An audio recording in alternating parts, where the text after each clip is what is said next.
এখানে দেখার মতনই পরিবেশ, তাই ঘুরতে আসলাম, দেখলাম। কারণ আমরা তো ঢাকা ফ্ল্যাটে বন্দি থাকি, এত কিছু দেখতে পারি না, এত কিছু দেখার মতন সময়ও নেই। ব্যস্ত শহর, ব্যস্ত থাকি, তার জন্য সময় নিয়ে আসলাম।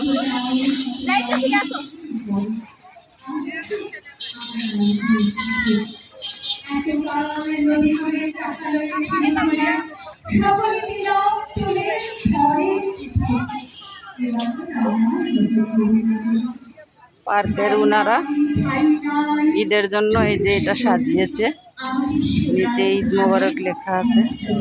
খুবই সুন্দর একটা দৃশ্য, খুবই ভালো লাগছে।